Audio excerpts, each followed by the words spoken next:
Hello दोस्तों, कैसे हैं आप। दोस्तों, जैसे आपको मालूम है कि कल एक अपडेट लेकर आया था मध्य प्रदेश शिक्षक वर्ग 2 भर्ती परीक्षा का कट ऑफ क्या रहा है और कितने नंबर तक आप अपने आप को सुरक्षित महसूस कर सकते हैं। इसी पर काफ़ी सवाल आए कि सर, जो पात्रता परीक्षा हुई है क्या उसके नंबर का असर भी हमारी मेरिट पर पड़ेगा, यानी वो नंबर भी क्या जोड़े जाएंगे। तो पहली बात तो ये क्लियर कर लें दोस्तों कि आपकी जो पात्रता परीक्षा हुई है वो सिर्फ पासिंग मार्क के लिए हुई है।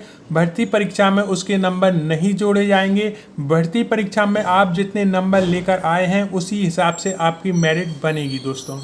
तो दोस्तों, ये बात आपको क्लियर हो गई होगी। जो भी भर्ती परीक्षा में आपके नंबर आए हैं उसी के आधार पर आपका सिलेक्शन होना है, उसी के आधार पर आपकी मेरिट बननी है। आप प्रत्यक्ष रूप से पात्रता परीक्षा के नंबर आपको कैसे प्रभावित करेंगे, इसके लिए हमें नियम देखने होंगे और इसके लिए आप ईएसपी की साइट से डाउनलोड कर लें वर्ग 2 का नोटिफिकेशन। इसमें ही वो सभी नियम दिए गए हैं जिनका कि हम विश्लेषण करने वाले हैं। जैसे कि आप 12.4 जो नियम है वो देख सकते हैं, जो कि पात्रता परीक्षा से संबंधित है। यदि मान लो कि आपकी पात्रता परीक्षा में 90 नंबर आए हैं तो आप जो सामान्य वर्ग की सीटें हैं जिन पर कोई रिजर्वेशन लागू नहीं है, उन सीटों पर भी आप जो है एक पोस्ट ले सकते हैं भर्ती परीक्षा में, यदि आपके अच्छे नंबर आए हैं। यदि आपके पात्रता परीक्षा में 90 से कम नंबर आए हैं और आप जो रिजर्वेशन है जैसे कि ईडब्ल्यूएस हो गया, ओबीसी हो गया, एससी हो गया, एसटी हो गया, तो उस हिसाब से आप सिर्फ अपनी पोस्टों पर, यानी कि जो रिजर्वेशन की पोस्टें हैं उन पर ही ज्वाइनिंग के हकदार होंगे। सामान्य वर्ग की पोस्टों पर आपको ज्वाइनिंग नहीं मिलेगी यदि आपके नंबर पात्रता परीक्षा में 90 से कम आए हैं। 90 से ज़्यादा आए हैं तो आप दो जगह फाइट करेंगे। एक तो अपनी जो रिजर्वेशन है उसमें भी आप फाइट करेंगे और जनरल की जो सीटें हैं जिनमें कोई रिजर्वेशन लागू नहीं है उन पर भी आप फाइट करेंगे।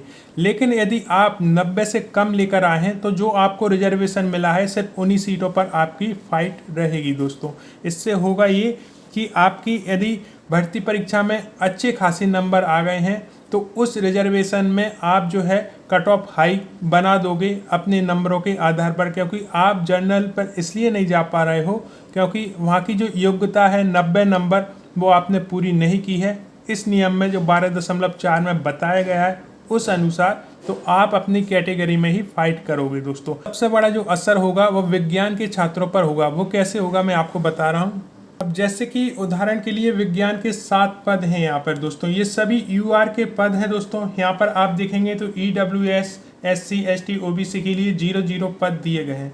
अब मान लो कि किसी ने एग्जाम दिए विज्ञान के और वो अच्छे खासे नंबर लेके आ गया भर्ती परीक्षा में, यानी कि मान लो कि वो 100 में से 100 नंबर भी लेकर आ गया, पर वो पात्रता परीक्षा में जो है 90 से कम नंबर लेके आया, यानी कि मान लो कि वो 89 नंबर में पास हुआ है, एक नंबर उसका कम है, तो यहाँ पर वो भर्ती परीक्षा में अच्छे नंबर लेकर भी आया है तब भी इन 7 सीटों पर दावेदार नहीं हो सकता, क्योंकि जो रिजर्वेशन है उसमें कोई पोस्ट यहाँ पर नहीं दी गई है। तो उसके रिजर्वेशन में जो है 0 पोस्टें हैं और सभी जो है यूआर की पोस्टें हैं। वहाँ पर फाइट करने के लिए कम से कम उसे पात्रता परीक्षा में 90 नंबर से क्वालिफाई करना था, जो उसने नहीं किया है।